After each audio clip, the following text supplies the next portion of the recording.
পবিত্র হজ পালনে ৫১,১৯৪ জন বাংলাদেশি হজ যাত্রী সৌদি আরবে পৌঁছেছেন।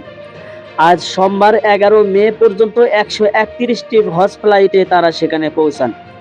ধর্ম বিষয়ক মন্ত্রণালয়ের হজ ব্যবস্থাপনা পোর্টালের আইটি হেল্প ডেস্কের সর্বশেষ বুলেটিন অনুযায়ী ১০ মে সৌদির সময় রাত ১১টা ৫৯ পর্যন্ত সর্বমোট ৫১,১৯৪ জন হজ যাত্রী দেশটিতে পৌঁছেছেন।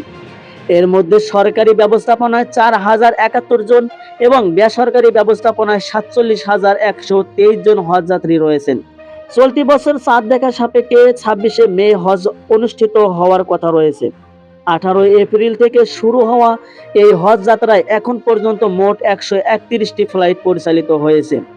এর মধ্যে বিমান বাংলাদেশ এয়ারলাইন্স ৬১টি, সৌদি এয়ারলাইন্স ৪৮টি এবং ফাইনাস এয়ারলাইন্স ২২টি ফ্লাইট পরিচালনা করেছে। বিমান বাংলাদেশ এয়ারলাইন্স ২৪,২৯৩ জন, সৌদি এয়ারলাইন্স ১৮,০৪২ জন এবং ফাইনাস এয়ারলাইন্স ৮,৮৫৯ জন হজযাত্রী পরিবহন করেছে। সৌদি আরবে স্থাপিত চিকিৎসা কেন্দ্রগুলো থেকে এ পর্যন্ত ২২,৮৯৮টি স্বয়ংক্রিয় চিকিৎসা ব্যবস্থাপত্র দেওয়া হয়েছে।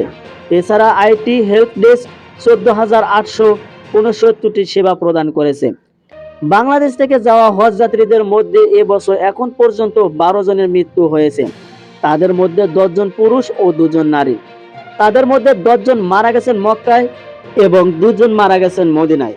সর্বশেষ মারা গেছেন যশোরের মোহাম্মদ আব্দুল মতিন। ধর্ম বিষয়ক মন্ত্রণালয়ের তথ্য অনুযায়ী হজ যাত্রীদের সৌদি আরবে যাওয়ার শেষ ফ্লাইট আগামী ২১ মে। হজের আনুষ্ঠানিকতা শেষে প্রথম ফিরতি ফ্লাইট শুরু হবে ৩০ মে এবং শেষ ফিরতি ফ্লাইট পরিচালিত হবে ৩০ জুন। সঙ্গে ছিলাম মেহেদী হাসান, পালস ভিস্তা নিউজ।